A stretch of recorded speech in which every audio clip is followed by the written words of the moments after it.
যেদিন বিয়ে হয়ে প্রথম এই বাড়িতে এসেছিলাম সেদিনই আমার বড় জায়ের গলা ধরে হাউমাউ করে কান্না করেছিলাম বিয়ের গাড়ি থেকে নেমে।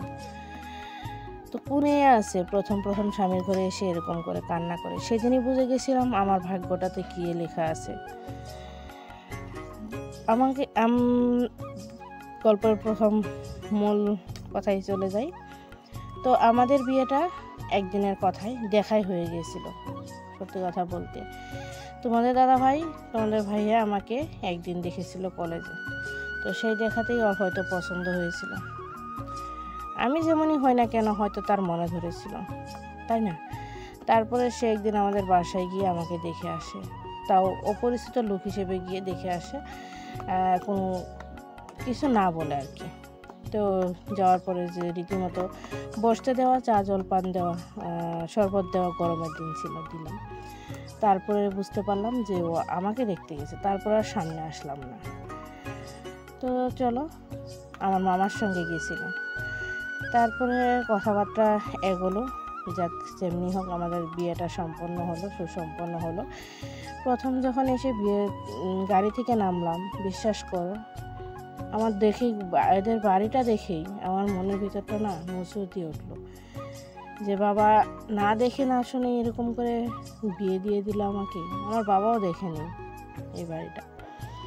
তো আমি আমার বড় যা আমাকে গাড়ি থেকে নামাতে গেছিলো, ওকে মানে ওর গলা ধরে আমি হাউমাউ করে কান্না করছিলাম, রীতিমতো চিৎকার করে কান্না করছিলাম যে জানি না আমার ভাগ্যে কি আছে এরকমটা।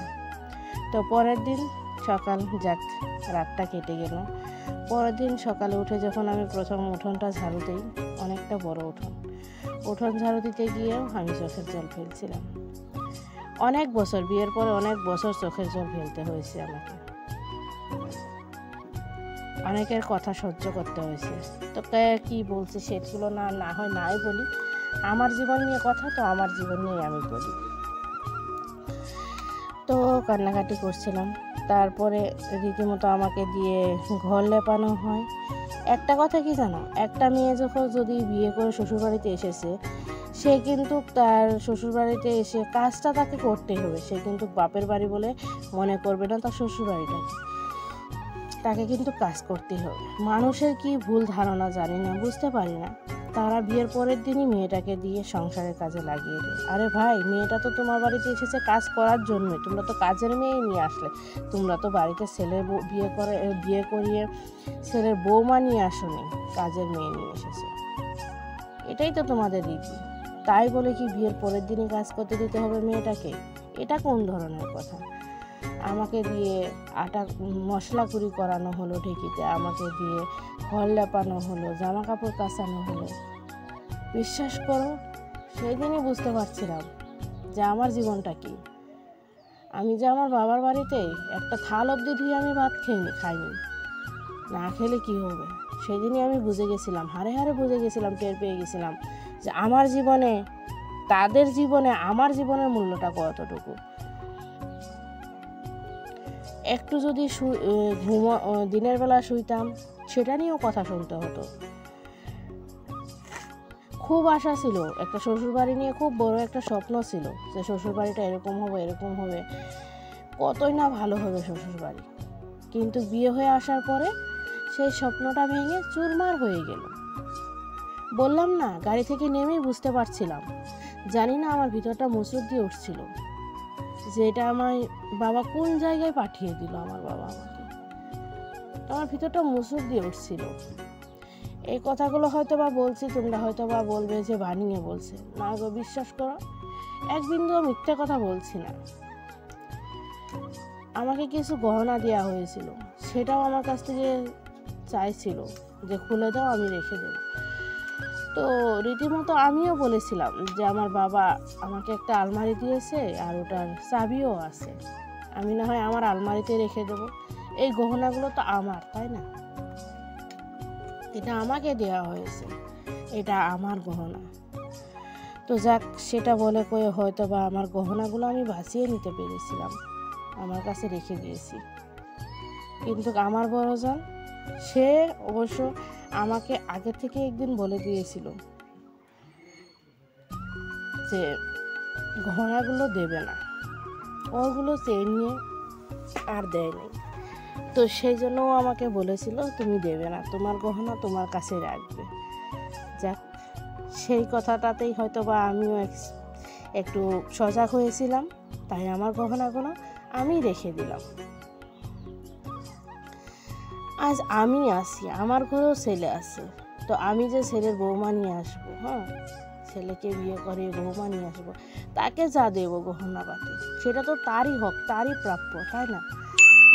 তারই তো দেনমোহর আদায় করা আমাদের ইসলামে গহনাগুলো দেনমোহরের পরে দেনমোহর আদায় করা হয়। তো দেনমোহরটা কেন বা আমি চেয়ে নেব বলো? তো অনেক কিছু সহ্য করে মানে সংসার করছি। আমার ছেলেটা খুব কষ্টে মানুষ হয়েছে, খুব কষ্টে মানুষ হয়েছে আমার ছেলেটা। তাই আমি আমার মেয়েটাকে সেই কষ্টটুকু বুঝতে না দেওয়ার জন্য আলাদা হয়ে সংসার করে খাচ্ছি।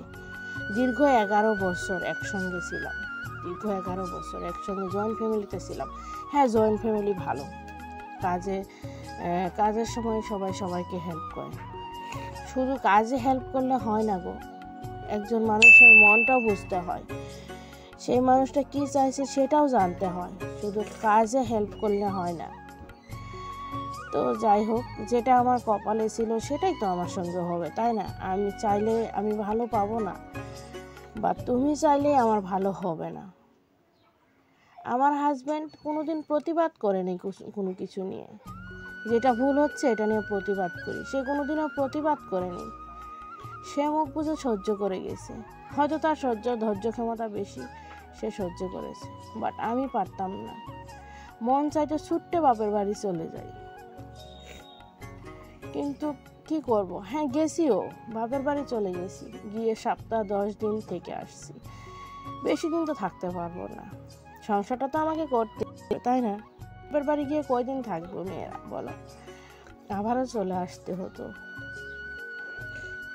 সংসার করার জন্য।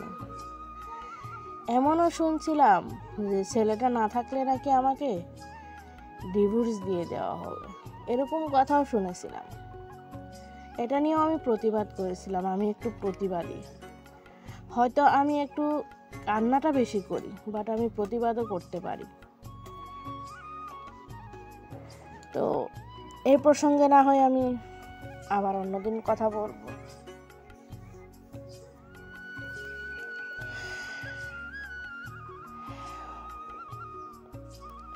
খুব অনেকটা প্রতিবাদ করেছিলাম, অনেক কিছু নিয়ে প্রতিবাদ করেছি, প্রতিবাদ করে যে ঝড় ঝাপটা সহ্য করেই আজকে আমার সংসার জীবনে এতটা দিন।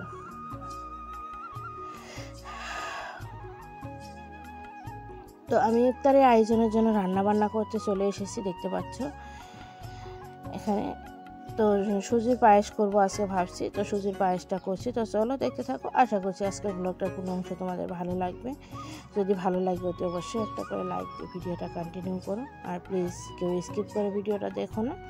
তো চলো দেখতে থাকো।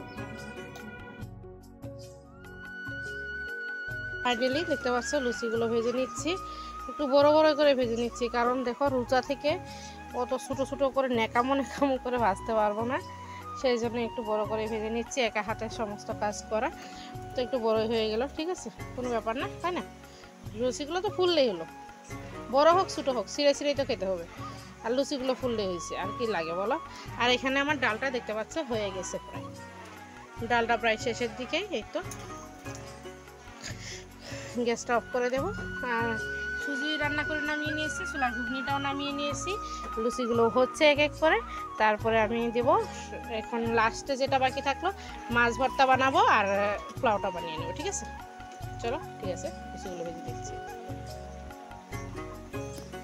সো ফ্রেন্ডস, আজকের ইফতারি আয়োজনে তোমাদের দেখাচ্ছি, দাঁড়াও তোমাদের দাদাভাই থালটা দেখাই। পায়েস, সুজির পায়েস আছে, আঙুর আছে, বড়ই আছে, খেজুর আছে, আর লুচি আছে, আর আছে ঘুগনি, ঠিক আছে, ছোলার ঘুগনি। তো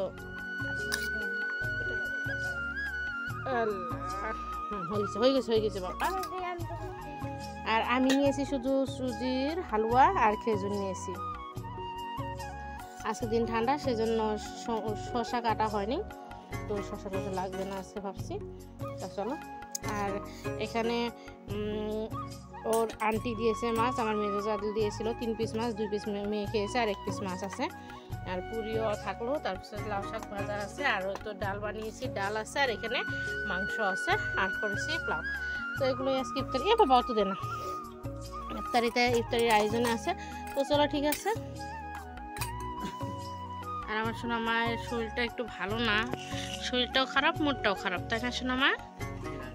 শরীরটা খারাপ বলতে একটু জ্বর জ্বর, কালকে বৃষ্টিতে ভিজছে বুঝলে, খেলার চলে চলে বাইরে গেছে, বৃষ্টিতে ভিজছে, তো সেই জন্য শরীরটা একটু খারাপ। তো চলো ঠিক আছে, আমরা ইফতারি করে নিচ্ছি। এখন বাজে সময় 5টা 27 মিনিট, 5টা 33-এ আমাদের এখানে ইফতারি, 28 মিনিট হয়ে গেছে, 5টা 33 মিনিট আমাদের ইফতারি, ঠিক আছে চলো।